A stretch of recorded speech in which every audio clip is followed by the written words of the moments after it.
Behind every presidency lies a complex web of influence. The Biden era raised one question above all: who was really in charge?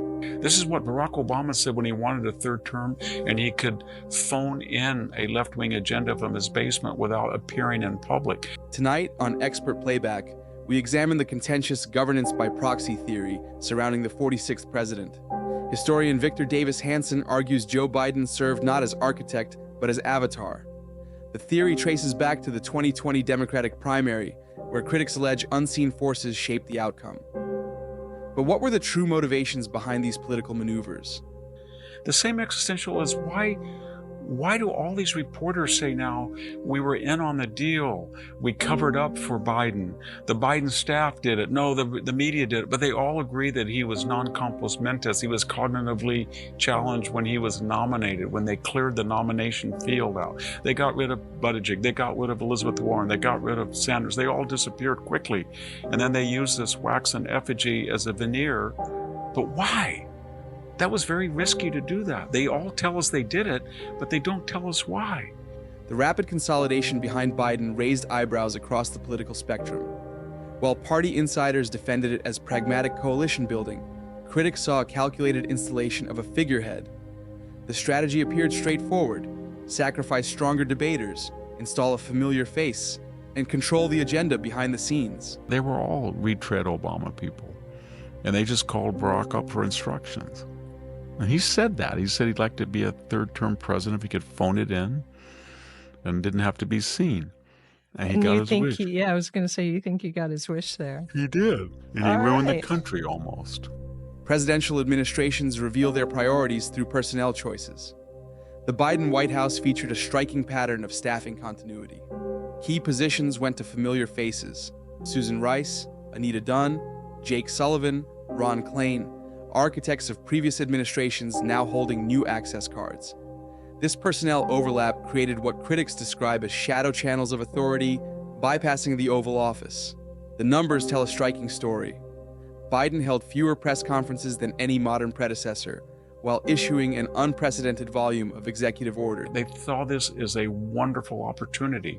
Use Joe Biden and just have him come in 3 days a week, stumble through stuff, and then push through the most left-wing, nihilistic, destructive, socialist agenda in history. It really was. The numbers tell a striking story.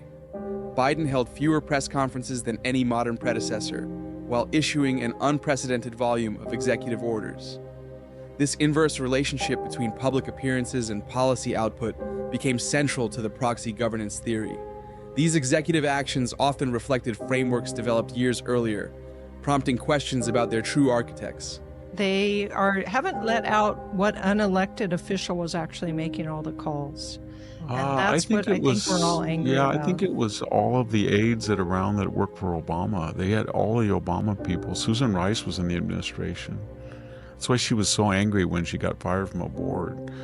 You know, she said that Pete Hexas was a white male, cisgender, da-da-da-da-da. But she was there, and she's Michelle's best friend.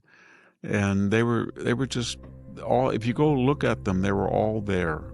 Anita Dunn, she was there. Jen Psaki, she was there. It was all Obama retreads, all of them.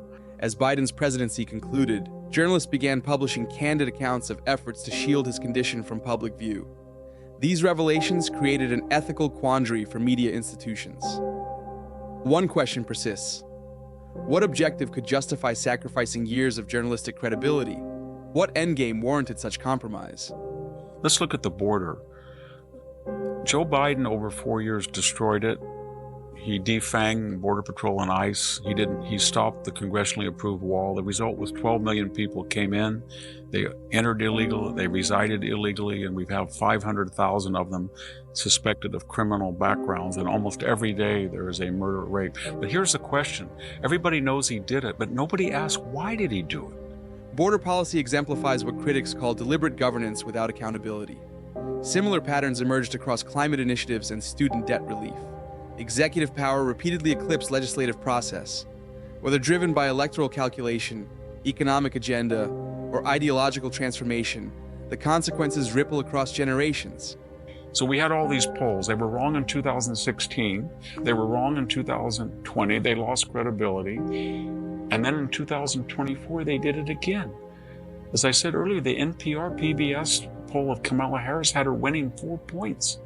On the night of the election, she lost by 1.5 points. They were 5.5 points off. So why would they risk their reputation and lie again in 2024 and be discredited again? Polling discrepancies represent more than statistical errors. They function as financial instruments in the marketplace of voter behavior. Perception management shapes momentum, potentially altering electoral outcomes. The persistent gap between survey projections and actual results has fueled debate about whether polls primarily measure public opinion or attempt to influence it. And then we're going to turn the whole thing over to the Obama people, the prior administration, and they're going to make every judicial appointment.